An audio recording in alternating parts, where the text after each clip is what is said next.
Go with me if you would like to. I think I just went out a little bit. Go with me if you would like to 2 Kings chapter number 13. It'll be up on the Sky Bible if you do not have your Bible. That's where we're going to be today. 2 Kings chapter number 13. We're going to start at verse number 14. And we're going to talk about something that I think is going to be really good. It kind of ties in with what we talked about last night a little bit, but not really. So if you missed last night, it's not like previously on As the World Turns. It's just this will stand alone by itself, but it will kind of, if you were here, you might see the parallel a little bit with last night. 2 Kings chapter number 13. Are you there? Amen. We're going to start at verse 14. Elisha had become sick with the illness of which he would die. Then Joash, the king of Israel, came down to him and wept over his face and said, "Oh, my father, the chariots of Israel and their horsemen."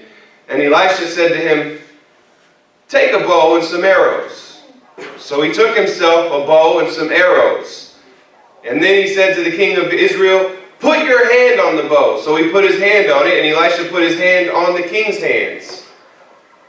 Verse 17, and he said, "Open the east window." And he opened it. Then Elisha said, "Shoot." And he shot. And he said, "The arrow of the Lord's deliverance, and the arrow of deliverance from Syria, your enemy, the one who's trying to destroy you.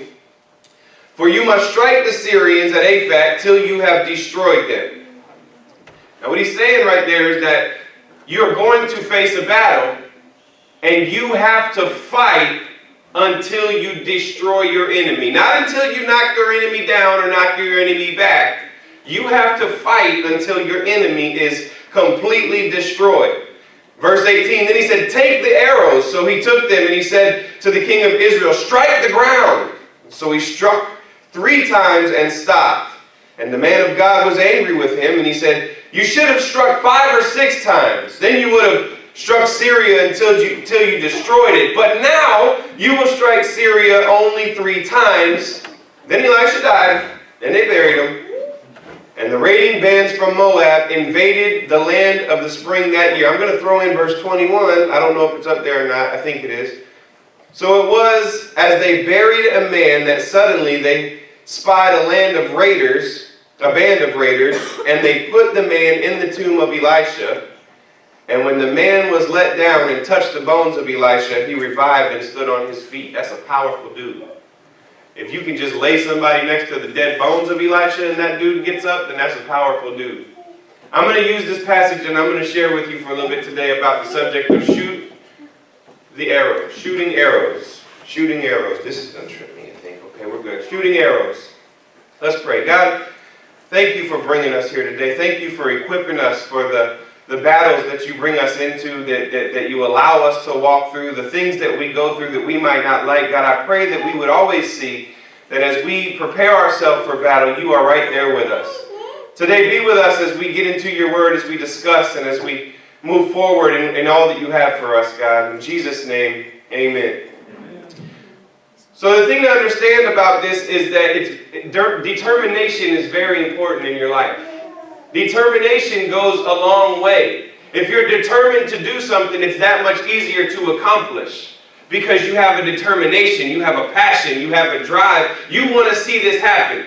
If you want to change your life and you're sick of looking at your life and thinking, how did things go wrong? And you want to change it, you have to be determined inside of who you are to change your life and to say, this is not working for me anymore. There has to be something better. There has to be something more. And you are determined to change. You have a passion to change yourself. That's not just in a church setting either. Yes, you change your life in a church setting, but that could be you're sick of being broke. So financially, you want to change your situation. You're sick of being looked down on by everybody, so you're going to change what you are because you are determined to let people see a different side of you that they've never seen before. So determination delivers you to your destiny, but determination has to be developed first. You're not just born and you wake up and then all of a sudden you're determined to be successful. Determination is something that is developed in a person. Determination says, I am ready to move on. I'm ready to go to a new place. I'm ready to go to a new level. I'm determined to get past where I'm at today. Your determination will decide a lot of decisions in your life. I'm determined to make the right choices. I'm determined for people to see a better me. I'm determined that the things that I've walked through this far are not just going to be walked through in vain, but they're going to be something that will propel me into my future, into my destiny, and into everything that God has for me. I'm determined to make the right decisions in my life. The problem is with determination is we live in a social media society. So nobody has to be determined, because all we want to do is we want to get out our cameras or our phones and we want to make a video, and if our video goes viral then we get internet famous. By the way, just a side note, going viral had a whole different meaning when I was younger. It wasn't something you strived to do. It was something you strived to stay away from. We weren't trying to go viral back in my day. But everybody, if you can just get a hold of something and you can be internet famous, then you've made it. And then the problem is you get people like the little girl that was on Dr. Phil with her mom, and I'm not even going to say the phrase because it's obnoxious, but then you run around and the girl quit school at 8th grade, she can barely read, she can barely write, but she's internet famous, so she's made it. And that's the society that we live in. Everything is defined by comment sections. I post my post and then I check it and nobody commented. And then I check it again 5 minutes later and I still don't see nobody comment. And then I get a like. You know, they say that social media comments and likes, when you check it, it releases dopamine in your brain, which is like similar to what the effect that drugs have on you. People are addicted, and we use it as an insult. You're addicted to your phone. You're addicted to your social media. And there's more truth to that than you may realize, because it triggers a release in your brain when you see a like, when you see a comment under your post, when you see somebody is validating what you do or what you say, it triggers the same release in your brain. Yep. And so we are defined by comment sections, and we are defined by what people say and how many likes we got. And we show up to work and we say, did you see my post on Facebook? Because if you didn't, you're failing at life. Did you see my post on Twitter? Did you see what I tweeted? Did you see my Snapchat? My Snapchat was popping yesterday. I had a great day. And we live and we put all these pictures on the front of our social media, and people look around and they go, I wish I could be like that person. That person's traveling all over the world. You're not traveling nowhere. You're standing in front of a poster of Paris taking a selfie like you're actually at the Eiffel Tower. You ain't going nowhere. You're in your bedroom. Stop tripping and lying for everybody on social media. Come on. I'm guilty too. Don't get it twisted. I'll sit down to study, and I'll get my coffee, and I'll get my Bible and my notes and my like highlighters, and then I'll be like, oh, this is a good social media post. And so I'll look at my phone and I'll be like, oh no, that can't be over there. That looks bad. Oh, my desk is dirty right here. This is ridiculous. And, well, my coffee's not quite full enough, but I want it to be a little bit out so people know that I'm drinking it. And you know, I could use a little more highlighting on this page. So let me do, now we're good. And then we take our picture. But nobody knows that the rest of the room you're in looks like a tornado hit it, but because you focus on that one portion. Amen. You focus on that one thing. And you go on there's a dating social media thing, right? What is it? Huh? Tinder? Is that Tinder? They're Christian mean, whatever the thing. So you look up, I think it's the Tinder, because the dude I used to work with as a young kid, we would go through the college places and he'd be like, my Tinder is popping right now. And I'd be like, whatever. You know what that means. And so you flip through and right or left or whatever it means, and then all of a sudden, like he'd be like, ooh, she's fine. And then he's a stalker. He would look her up on other social media platforms, and then he would go, oh, she's not as fine as her other profile picture suggested. She's busted. And I'd be like, first of all, that's rude. Secondly, that's what we do. You ever taken a picture with chastity? You should do it. It's an experience for a lifetime. Because I have gotten so good at just doing this. Because then everything else, no, don't like it, do it. I'm just holding it. Oh my God. Come on, Kenny, until she says it's good, come on, keep them coming. Take them until the clicker breaks. Just come on with it. No, I don't like this one. My ear looks too big. My hair's crooked. I got gray hair. I'm too fat. No, hold it up high. No, hold it down low. No, get me from here up. No! Has nothing to do with determination. I just wanted you to know some of the things that I go through in my everyday life. I know you do. It used to be different. Learn more. Work hard. Strive to be better. Educate yourself on what you're doing. And you go around and you work like where I work, and you see these people that have like a new employee every other week, and I say, what is going on with your people? They don't want to work. They want to show up and they want to do this and they want to do that, but nobody has the drive to be better. Nobody has the determination to show that there is a purpose inside of their life that they can live every single day. How has it become? Let's just try to get internet famous. Let's just try to get a lot of friends on Facebook or whatever. I guess Facebook is for old people, so forgive me that I keep saying Facebook. Let's try to do all these different things. Let's try to make our situation look better than it really is, because if it looks good, then everybody will think we got it on. If we got it going on, if we can patch the cracks and we can patch the issues in our life and we can put makeup on it and we can dress it nice, then people will look at our life and they will say, man, I wish I had what that person had. I wish I had the family that they had. I wish I had the children that they have. I wish I had the job that they have. And all the while, God is trying to give you the same thing, but you're too busy looking at what everybody else has, and instead of being determined to build your own, you get discouraged because of what they have, and you think, if I just had that, my life would be better. If I could just go there, my life would be better. I wish I could pay my bills like that and not have to worry about where my money was coming from. I wish I didn't have to bribe the electric man not to shut my power off when he's at the side of the house. I wish all these things could happen in my life so that I was a little bit better. They have it going on. Why not me? And then we get frustrated and we start saying things to God like, God, this is your fault. Why not me? This is your fault that I'm like this. This is your fault that my situation has gotten so bad. People now get to the destiny that they're at, that they get to, but their development has not allowed them to stay there. You're getting something that you're not ready to handle because your development and your determination is not there. The level of where we are at, it has to be the same determination that we have. What is not developed will always die. The things that is not developed in your life will always die. When I was younger, I played football. And I thought it would be fun. I would play football, and I like to play defense because I like to hit people. I didn't so much want to catch the ball. I didn't so much want to be like an offensive superstar. I just wanted to hit people just wanted to throw myself into people. So they put the pads on you, and then first, before you can hit people, you have to hit like metal objects, which I don't understand. Like, hit this thing and push it around the whole city. I'm not really interested in that. I just want to hit the people with the ball. And so we used to do this drill. It was an offense-defense drill, and one person would lay down this way on their back with their helmet towards the other player, and the other player would lay the same way. So you have helmet to helmet, and you're both laying on the ground, and there's probably about 10 feet in between you. The coach would blow the whistle, and right then you would jump up and you would turn around and you would hit the player that was coming at you.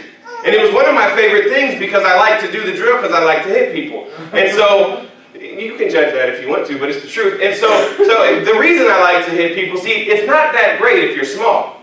But if you're a bigger fella, then it's fun to hit people. And so for the team I was on, I was one of the bigger kids in the team, and so every time they'd blow the whistle, I would jump up and I would turn around and I would just spear my body at them. I would just throw myself at the other player. Well, one day the coach thought it would be funny.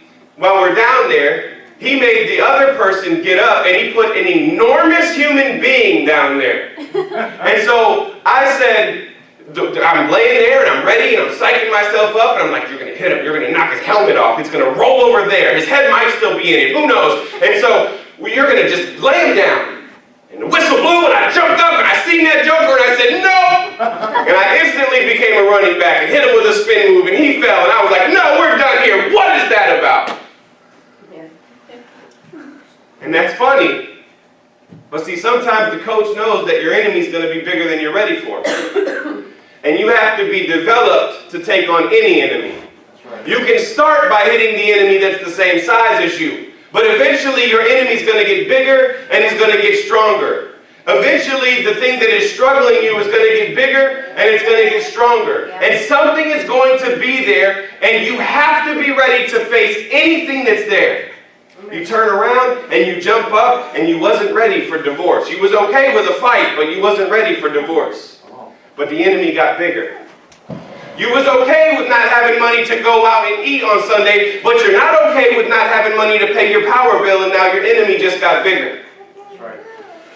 And there's things that happen in our life each and every day that we have to determine to develop and to lead the way that we need to lead. I did what any good football player would have done.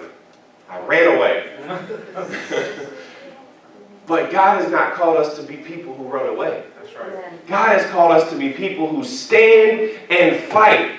Stand and fight. Make sure your weapons are ready. The weapons of our warfare are not carnal. They are spiritual. They are mighty. They are used for tearing down strongholds. They are used for defeating an enemy. They are used for making things better in our situation. God does not just give us the weapons that He gives us so that we can sit there and look good. Amen. You know, we went to New York. And when we went to New York, we was at the Ground Zero, the World Trade Center, and all over the place. There's New York City police officers, there's military, but they're not just regular New York City police officers. They're police officers that have like every kind of gun or bullet or knife or Chinese throwing star or whatever they can have on them because they're preparing for battle. Because if an enemy comes over here again, they're not going to catch them slipping. And so they have on the back of their vest, they have these big words that says counterterrorism unit. Because there's always somebody ready to start a fight. And you have got to be ready. But those weapons do nothing if the person holding them doesn't know how to use them. That's right. And we think that we come to church with our Bible because the pastor's going to read something out of his Bible. And we want to look the part, so we bring our Bible so that we can stand here and we can look at our Bible and we can say, oh yeah, that's so good. I never seen nothing like that before. And so we look at everything and we bring our Bible, but we don't even realize that the Bible that we're looking at, the Bible that we're carrying so we look the part, is actually a weapon that God has given us. It's actually a weapon that we can use to fight the enemy, that we can use to break down strongholds, that we can use to be better in every area of our life. This is where we find the encouragement to get through our issues that we're at. This is where we find the encouragement for our next breakthrough. When you look through here and you say, well, nothing in here shows me that God created me to be a victim. Everything in here shows me that God has created me for more. He's created me for better. He's created me for great things, not for lesser things. He's created me to be the head of the situation and not the tail. I'm not supposed to be a follower just running around. I am supposed to lead this thing because God has created me to be that way. But we're okay just following. Right? Social media again. How many followers do you got? Kenny, how many YouTube followers do you got? How many YouTube followers does the church have? How many YouTube followers does Jaden Style have? Like how many? That's irrelevant. It's not so much who's following you as much as who you're following. That's right. And I would much rather have no followers and follow the one true God, follow Jesus every day of my life and live. And if something's not going right according to what God says, then I need to trim it away. And it might be painful at times, but I know that if God has called me to do something, I have to do it according to His Word. I have to do it according to the plan that He's given into my life. And I might have to take some stuff away. I might have to peel some stuff back. But it's a determination process that I have got to be better so I can go on and get stronger and be developed so I can do everything that I need to do. Amen. See, in football, my desire to play football took me to a place that my development couldn't keep me. Sometimes your desire will take you places that your development can't keep you. And then you walk around and you're like, well, this is what I wanted until I got here. Yeah. That's right. Now that I'm here, I want something else. Now that I'm here, I want a new reality. Now, I didn't realize it was going to be this difficult. I didn't realize it was going to be this much pain. I didn't realize I would have to walk through this much stuff. But God is taking us out of a situation so He can put us into a new situation. Yes. We can't just walk around ignoring the voice of God in our life. We have to listen to the voice of God in our life. Yes. We have to hear what He's saying. We have to think about the things that He gives us to think about. Have you ever wanted something so bad and God didn't realize it was a bad idea? Yeah. shouldn't have got this. Chastity says this is me. Yep. And the devil is a liar. But Chastity, she's not the devil. I'm not saying that. But Satan has seek to sift you as wheat, but I have prayed for you. She says this is me, and I'm just not going to tolerate it anymore. I'm going to the next level in my toleration game. That's not even a word, but I'm going there. And so let me give you a few examples. Like maybe last year, I think it was, I thought I should get an Apple Watch. That seems fun. But first of all, I'm no good with technology, so it was pointless for me to have. Secondly, I have a lot of regular watches that I like to wear, and I can't just be locked into one thing, Travell. I need choices. And so I get the Apple Watch, and then I felt guilty, like I had to wear it all the time, because if I didn't, she would go, "Where's your Apple Watch?" And I'd be like, "It's resting, it's charging." Sometimes I would let it die on purpose just so I could wear a regular watch. I'd be like, "Leave me alone, please! I just want to wear my watch." Quiet down, you didn't know that, that's not important. We're not talking about the past, we're moving on. We're going forward. Hashtag forward. Hashtag forward. But that happens sometimes with me, just every now and then. Maybe clothes, like we go to the store and I'm putting something on and I'm like, "Man, this looks good. This is fantastic. I should get this." And Chastity's like, "Are you going to wear it? Because that's like a $40. We all know that's not true. I ain't spending $40 on anything. Are you going to wear that? And yeah, I'm going to wear it. Look how good I look. And I'm looking in the mirror, then I get home and I'm like, they have funhouse mirrors, I think, at stores that make stuff look good on you. And then when you get it home, you're like, this isn't what it looked like in the store. And so like, you set up all your clothes on racks around you to see if it changes. It doesn't. It still looks like, does this, I gotta be real careful, Travell. Does this make me look fat? No, your fat body makes you look fat. It's not the clothes. The clothes is just hugging on what you are. You gotta just deal with it, baby. That's how it, and that's, so I tend to not wear it because I don't, and she's like, "Don't take the tags off." I'm really excited. I've had some coffee today. The other day, Isaiah got something, and they all know the rules because Chastity lets everybody know the rules. And so he got something, and I don't remember what it was. Oh, it was shoes, and he took the tags off. And Chastity goes, "Do they fit you good?" He's like, "They're a little big," or whatever. Well, he was like, they're perfect. And she touched them, and she was like, "They're a little big." He goes, "They're fine." Took the tags off, and then she goes, "I told you not to take the tags off." He said, "I didn't know there was tags on shoes." I said, "Isaiah, anything is returnable.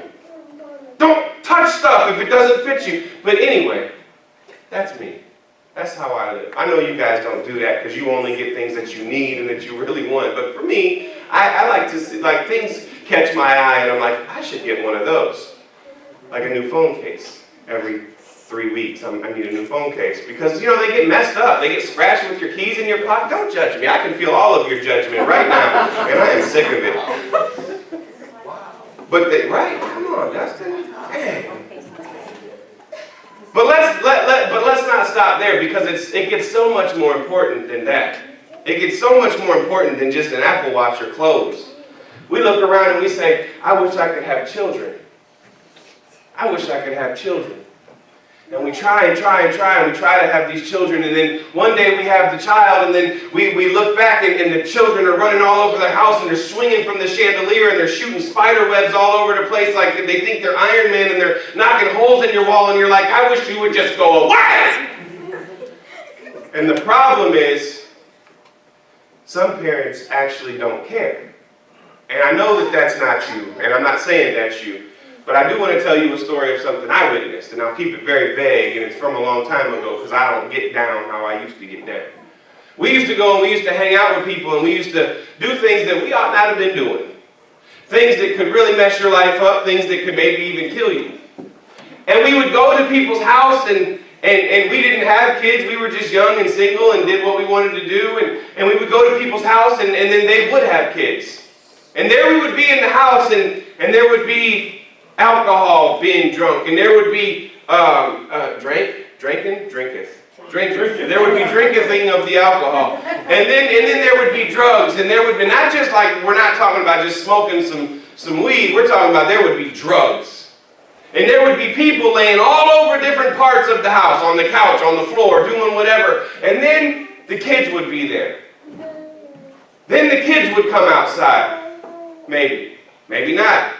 They would come out into the room. Or the kid would wake up and you'd have to go out there. And now you're there and you're high and you're drunk and you're doing all this stuff that you think, but you got to be a parent now.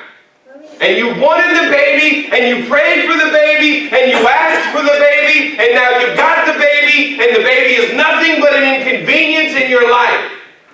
Because your determination was wrong, and your development was wrong. You desired to have children, but your development is still childish itself. Come on. Amen. You desire a marriage. I wish I could have a marriage. I wish that God would bring me somebody. I've been serving Him. I've been doing everything I could do. I wish that God would bring me a husband. I wish that God would bring me a wife. I wish that God would get the dude that I'm with already to marry me. But this joker's just sitting here on his hands like he don't know where Zales is at. Somebody better go point him to the jewelry store. I wish I could get don't nudge him. Do not nudge him. I'm sorry, brother. I'm sorry. Not sorry. I wish that I could just have that marriage that I see in the fairy tales that I want, and you desire a marriage, but your development is still single. Because you want the marriage, but you don't want to give up the club. And you want the marriage, but you don't want to give up your friends. And you want the marriage, but you like to hang out with your ex-boyfriend or girlfriend, so you ain't trying to really have nobody messing that up. So you want the marriage, but your development is single. You desire success. I just want to be successful. I just want people to know that my life matters. Maybe it's for the wrong reasons. Maybe you're like, I'm not going back to my 20-year high school reunion as a plumber. I better win the lottery or something so I can pull up in a Rolls Royce with the backwards doors and everything, like tires that just change themselves. I need to have it going on when I go back because I want them people to know that I am somebody. And you desire success, but your development is still sitting on the couch. You cannot have them both. You desire to serve God. I want to serve God. I want to be everything that God's called me to be. I want to give the way He's called me to give. Yeah, my money and my time and my talents and my effort. And I want to be at the church and I want to open the door and welcome people. And I desire to serve God. I will come. We've had so many people come up here and help us. And I'm not going to even try to start naming people because I'll forget and people will get upset. But just know that there was a bunch of people that have come up here and painted walls and cleaned bathrooms and moved chairs and brought stuff in and cleaned carpets and did every different number of things that they could do. And people, I want to serve God, and they're doing it. And we think that if we can just get to this certain place that God's cool with whatever else we do. God is okay with this part of our life because we painted a wall with this part of our life. And that's not the case. Yeah. So we desire to serve God, but our development is still selfish. Yeah. Come on. I want to serve God. I want to see people change. I just don't want to be the one that has to go talk to them. Right. I want to see things built up. I want to see an impact in the community. I just don't want to be the one that has to get up early on Saturday to do it. I want to be in the church, and I want to celebrate, and I want to sing, and when they get up there and they give the announcement about how they went downtown and did ministry, and 45 people were saved, and now the kingdom of God has grown by 45 people, I can sit there and I can clap, and I can shout, and I can holler, but I'm going to sit there, and I'm not going to be a part of the people who go out there and make the change. We want to see a change in our community. We want to see a change in our family. We want to see a change in every aspect of our life, but we refuse to do what needs to be done to get the change. Come on. Amen. And I'm not just here shouting at anybody else. I'm talking to me too. We have to be willing. I've worked so hard over the last few weeks, and I just want to go home and I want to sit down for the entire day and do nothing. But do you know what? That's not the case for me. I don't get to do that, and I don't want to do that when it's all said and done. I want to do things that are going to keep us moving forward. I want to do things that are going to keep showing a change. In Matthew 26, Jesus is in the Garden of Gethsemane.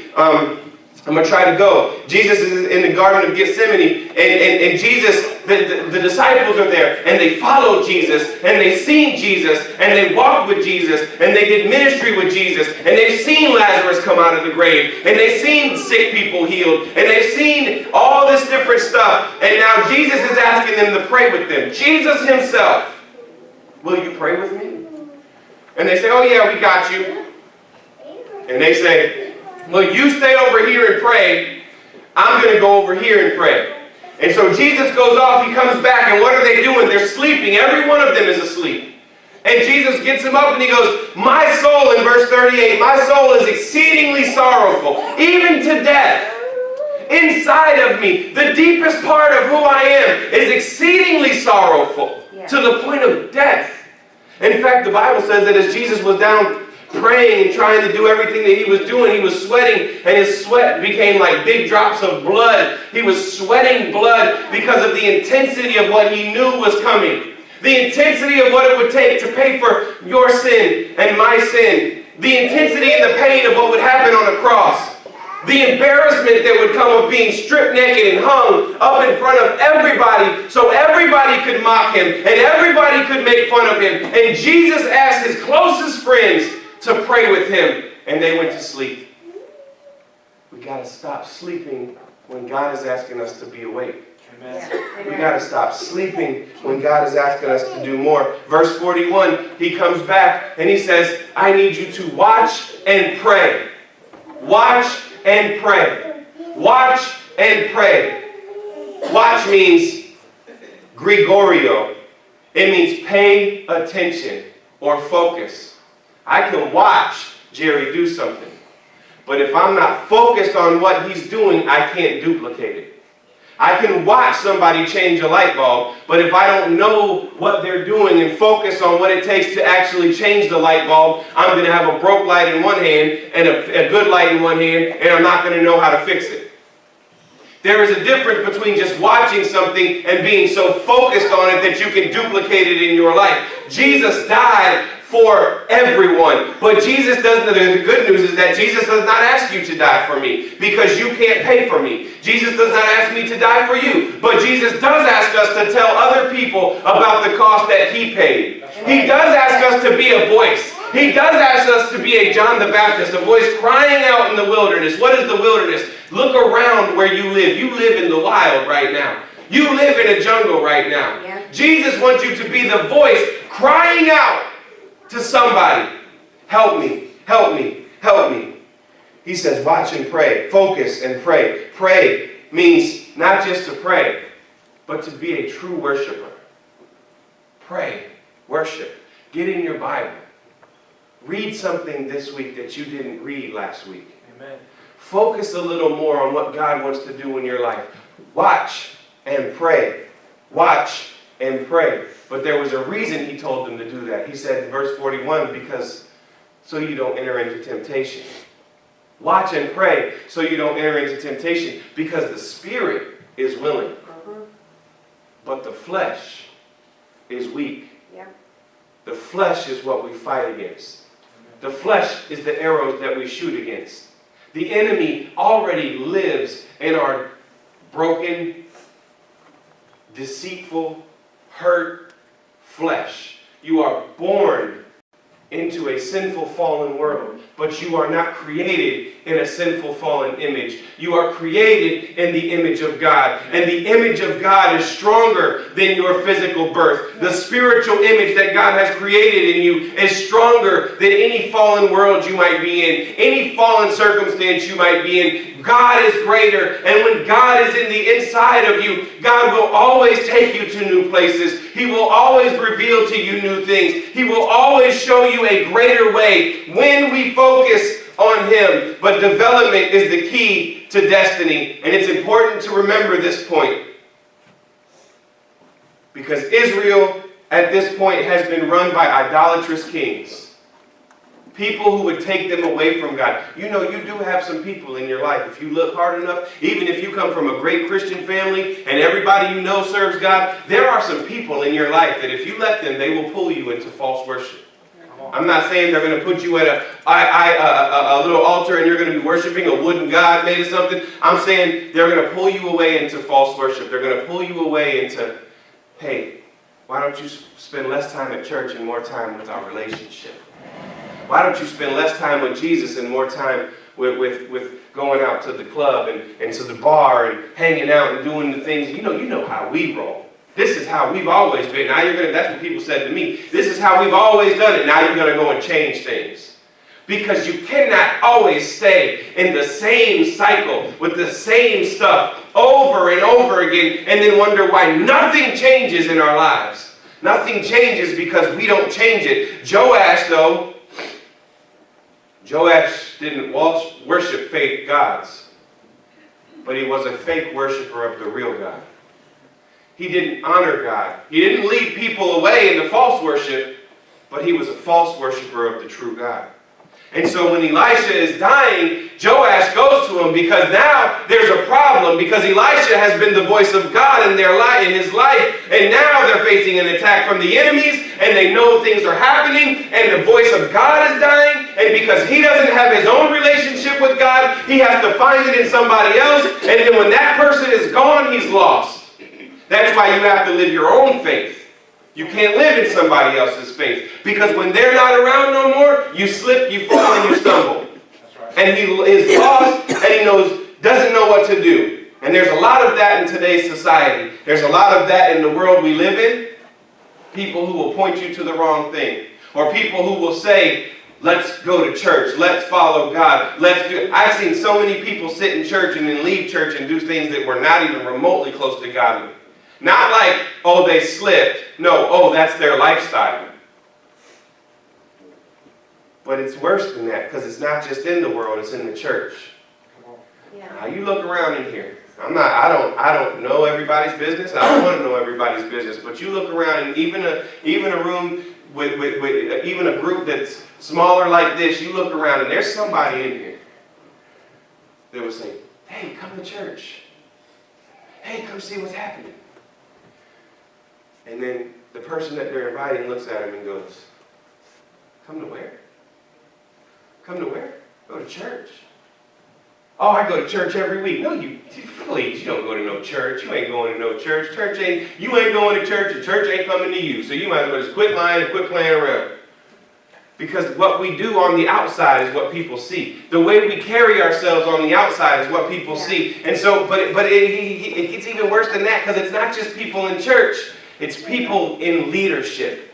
We got pastors that are running around saying one thing and living another thing. We got pastors and then they come to the church and they say, well, why isn't this happening? And why isn't God moving? And why isn't things changing? And why are we so broke? And why are people leaving our church? And why? Because you are not leading from a godly standpoint. We have to lead every aspect of our life. This might not be for you. I'm talking to some churches that are going to watch it online. I'm talking to the pastors that are going to check out the video on YouTube. So you guys just take a breather for a minute. We as leaders, we as ministers, we as pastors, we have to be the people who go out into this world and say there is a difference. I cannot be the way that I used to be. I cannot walk so close to the line. I don't want to see how close I can get to sin and still be okay. If I sit here and I walk down this edge, I can walk down it all. But if I stop paying attention, I'm so close to this edge that I'm going to fall and I'm going to hurt myself. We should be focused more on staying away from the line, staying away from the edge, I don't want to balance different things. I don't want to have church friends over here and regular friends over here. I want everybody to be so focused on the same thing that they say there is something different about him. He used to be a certain way, but then he started going to church. Or she used to live like this, but then she started going to church. And now God has so hit the inside of that person that there is a whole different atmosphere around them. And it starts with the leadership. It starts with the leadership. It starts, judgment begins in the house of God. But that doesn't mean judgment doesn't go further. And this is not a judgment message. This is a message to say we have to be willing to shoot our arrows. We have to be willing to fight. It's not enough to know who God is. It's not enough to know of God. You have to know who God is. Yeah. You have to know God, not know about God.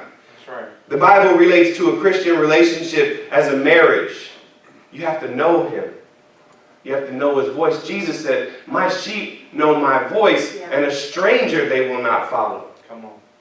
You have to know his voice. You have to know his likes and his dislikes. What is God about? You have to know what hurts him. And you have to identify with it.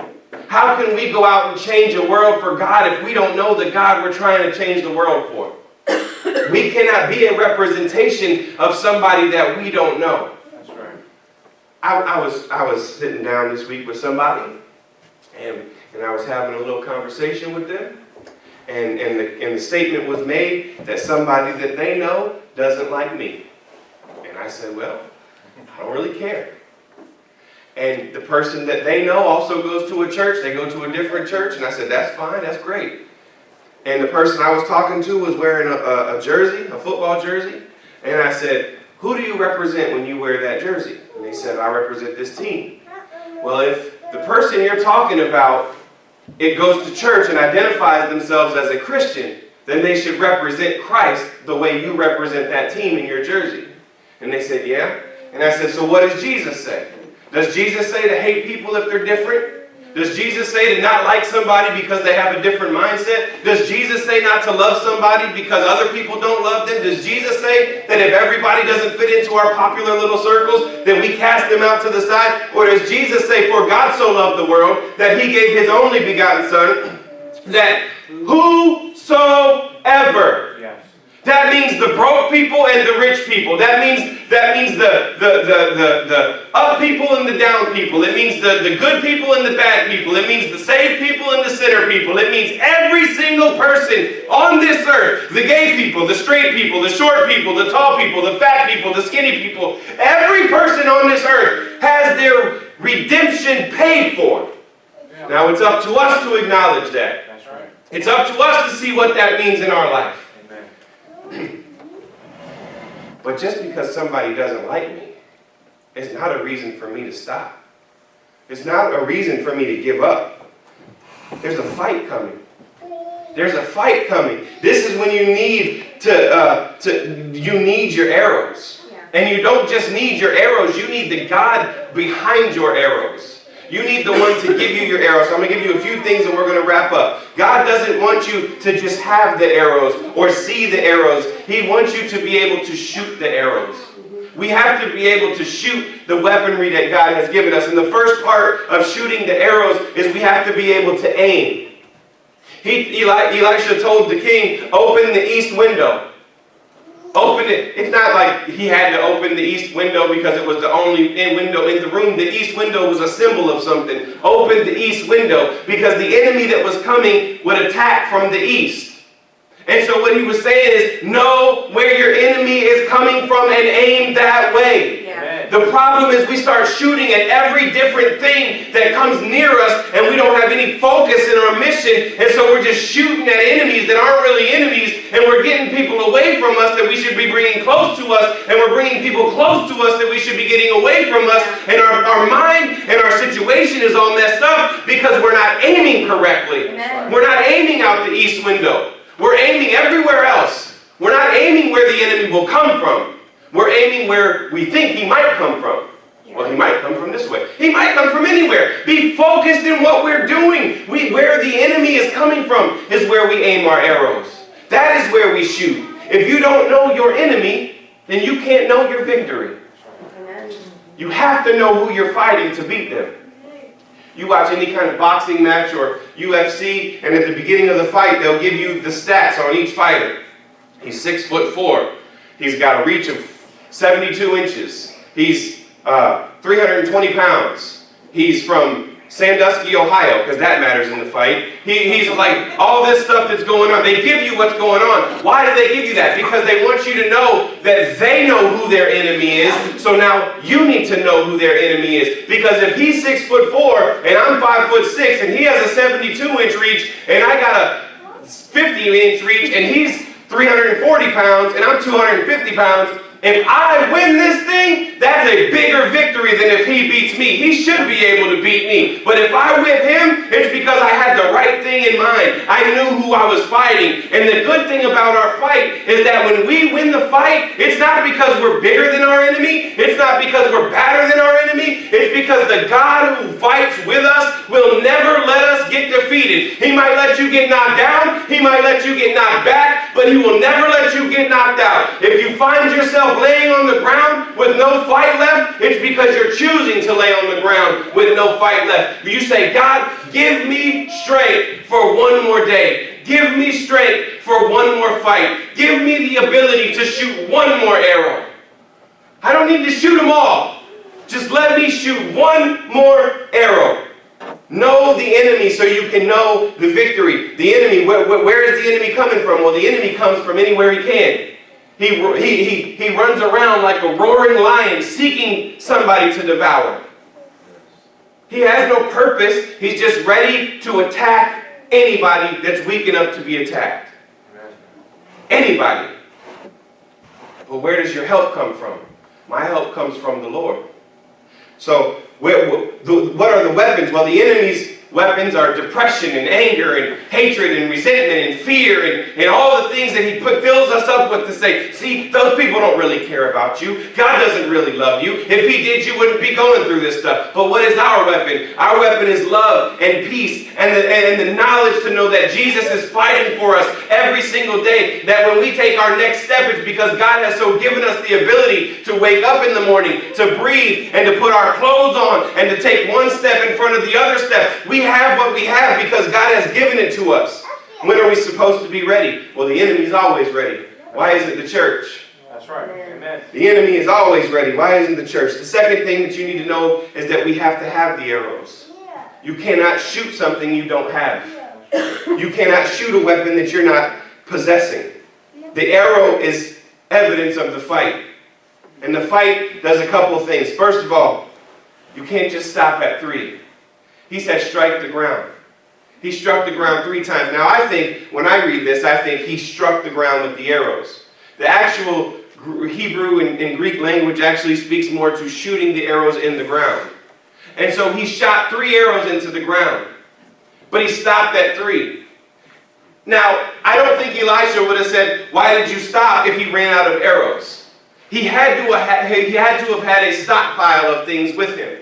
Elisha said, why did you stop? Because he stopped using the weapon that God had given him. Why did you stop in your fight? Why did you stop in your pursuit of happiness? Why did you stop in your relationship with God? Why did you stop when you have so much more arrows here to shoot and we let our arrows sit there and collect rust and collect dust and get wore out and get broken, and then we wonder why we're losing?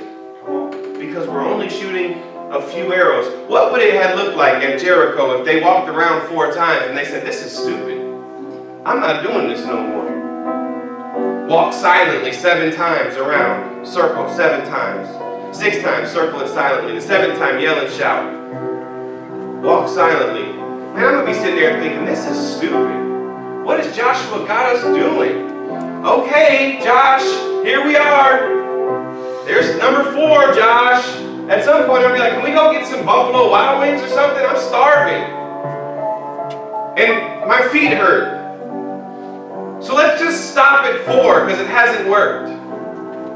But God didn't say stop at 4. He said go 6 times silently and then praise God, shout and holler on the 7th time and watch what happens. We're good at being silent. We're good at keeping things to ourselves. We're good at walking around the same issues quietly. But then it comes time for us to share it with somebody. If the 7th time comes and we're supposed to give it to somebody, we're supposed to share it to somebody, we're supposed to say, help me with this, help me get past this issue, help me overcome this struggle, and we don't, and so we wonder why the walls never fall down. It's because we're only going halfway. What if Naaman had got leprosy, and Naaman went to Elisha, and Elisha told Naaman, you want to get rid of your leprosy, go down to the Jordan River and dunk yourself in it 7 times.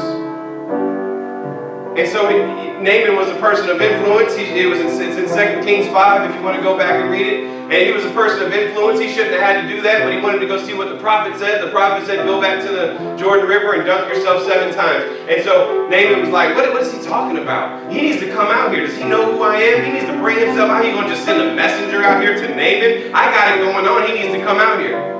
But then Naaman did it anyway. He went down to the Jordan River and he dunked himself 7 times and his leprosy was healed. What if he only dunked himself 5 times and then thought, this guy's crazy? dunk myself in the water? What is the purpose of that? But he did it, and he did it to completion. The problem is we limit our victory because we don't go all the way. We don't finish the race. We don't keep pushing. We limit ourselves. And the issue that we face is that we break down before we break through. That's right. And God has called us to break through, not to break down. The last thing is awareness. Awareness. The arrows are not just coming from you. The arrows are coming for you. In 1 Chronicles, let me find my spot. 1 Chronicles 10. Israel has just gone through a battle. They're in the valley of Gilboa. And Saul is hiding because the enemies have overtaken him. And so, as Saul is hiding, he stops focusing on the enemy. And the enemy archers start shooting arrows, and one of them hits Saul. And it wounds him very badly, to the point where he will probably die. And Saul is standing there, and he looks over at his armor bearer. He looks over at his partner, and he says, all right, I need you to kill me. And he said, I can't kill you, you're the king. He says, I would rather you kill me than the enemy come and kill me. But what I would suggest is that defeat is still defeat. He got shot because he wasn't aware of what was going on. And we get hit by the archers of our enemy, not because we don't have weapons, but because we're not focused on what God has called us to be.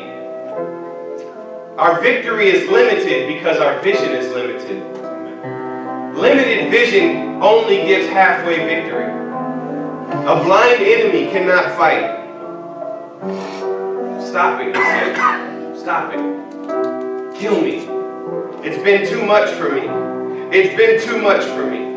I can't take it no more. What arrows have hit you in your life that you say, I can't take it no more? I'm too broke for this. I'm too hurt for this. I can't deal with this no more.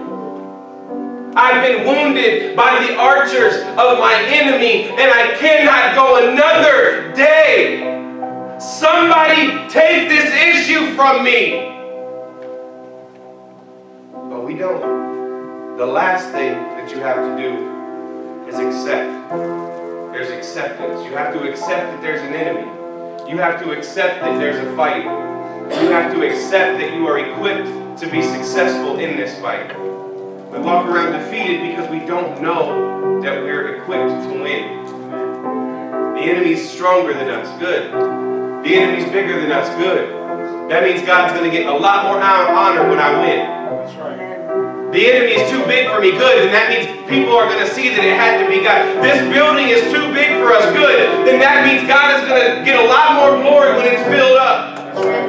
Chastity said when we were setting things up, and she said it rightly so. She said, I don't know that maybe we need to fill up the entire room with chairs because we don't really have enough people to fill the entire room with chairs. And I said, that's great, and I see where you're at. Like, we can just do like 3 rows, 3 rows, 3 rows, 3 rows, and then leave the back open, and I get all that. That's great, and that's a good idea. But the problem is, I'm trying to focus on what God will do, not what God is doing. And there's nothing wrong with noticing what God is doing, but we also have to at the same time look past it to see what God will do. And so I set chairs all the way back to the corner and all the way back to that corner where my man is, and I set chairs all the way as far back as I can, and somebody said, well, you got a lot of space right here. That's fine, because this is where the ministry happens. That's right. Amen. Because at the end of the service, if somebody needs something, they come up here, this is where the breakthrough happens. Yes. This is where the prayer happens. Yes.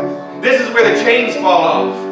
This is a lot more than just something where people can come up here and hang out every now and then and say, would you pray for me? My car won't start. I got to go to work. I'm going to get fired. Would you pray with me? This and that. No, this is, would you pray with me? Because I am so addicted to the things that are in my life that it's killing my marriage, and it's killing my children, and it's killing my happiness. Would you pray with me that God would give me the ability to forgive the people that have hurt me in my heart? Because the Bible says that if you have been forgiven much, you should forgive much. That if you don't forgive people, then how can Jesus forgive you? Because you're not living in what you're asking for. Yeah. This is where breakthrough happens. So yeah, I want this to be bigger. I want there to be more space here. Because I don't care if every chair is full or half the chairs are empty or there's just me and my family like our first Sunday or our second Sunday. I don't care. Because this is where the ministry happens. This is where the arrows get sharpened. This is where the arrows get shot. This is where the arrows, this is where we start filling up our arsenal. Right in here. Yes. We don't come to church just to go to church. We come to church because that's where Jesus gets a hold of us. When you can hear what the Bible says, when you can fellowship with other people, when you can understand what God is doing. So acceptance is very important, and you can't stop. Don't stop at 3 arrows. Don't stop at 4 times around the wall. Don't stop at 5 times dipping in the Jordan. Jesus, don't stop in the Garden of Gethsemane when the disciples won't pray with you. Don't stop there. Jesus, don't stop while they're beating you and tearing the flesh off of your body and where the Bible says that your beard was ripped from your face. Jesus, don't stop there. Jesus, don't stop when the cross is too much for you to carry and it's falling and they have to get Simon to come out of the crowd and help you the rest of the way. Don't stop there, Jesus. Jesus, don't stop when you're marching up the hill with Simon and you can see the place where you will die. Jesus, don't stop there. Jesus, don't stop when they hit that first hand. Please don't. Jesus, don't stop when they stretch your other hand out so far that it tears your arms out of socket. It messes your whole life up. Don't stop then when you're stretched out so wide that you can't breathe. Jesus, don't stop when the nail through your foot is so painful that every time you try to push up to breathe, all you can feel is pain shooting through your body. Jesus, don't stop there. Jesus, don't stop in the tomb. Don't stay there. But get up. Because if you get up, I can get up. If you're victorious, I can be victorious. And so I'm thankful that Jesus didn't stop throughout his journey. I'm thankful that Jesus recognized the arrows that needed to be shot and he shot them. I'm thankful that even though I still face a battle, the victory is already mine. Amen. Yes. I'm thankful for everything that Jesus has done in my life, and I ask him every day, Jesus, don't stop. Not on your road to the cross or to the resurrection, but Jesus, don't stop here. Yes. Jesus, don't stop changing me. Yeah, okay, I stopped cussing. Jesus, don't stop there. I got away from my addictions. Jesus, don't stop there. I got married. We've been married for a little over 15 years. Jesus, don't stop there. We got children that are 15 years old. Do the math if you want to. We got children. Don't stop there, Jesus. Let me see graduation. Let me see grandchildren. Jesus, don't stop now. We got people in this room. Jesus, don't stop here. Yeah. Go out and tell somebody you know about what God is doing in your life. And invite them to church. And if they say, it's not really my style, then tell me and I'll help you find them a good church. Jesus, don't stop in Fort Wayne. Don't stop in Indianapolis. Don't stop in Indiana. Don't stop in the United States. Jesus, don't stop now. Yes. Let us shoot our arrows until the enemy is done. Until he has no more fight. Let us shoot our arrows until everywhere we walk, people know it's victory. Don't stop now, Jesus. And don't let me stop either. Let's pray. God, I thank you. I thank you for your goodness. I thank you for your word. I thank you for everything that you give to us. I ask, God, that you would just watch over us and continue to be with us each day. That you would speak to our hearts and that we would take an inventory of who we are and what's inside of us and what you've given to us and what you've forgiven us of. God, let me see the things that you've overlooked in my life so I can make it right with other people. Let me see the things that you've brought me through so I can continue to push when times get hard. God, let me see everything that you're doing and don't stop now.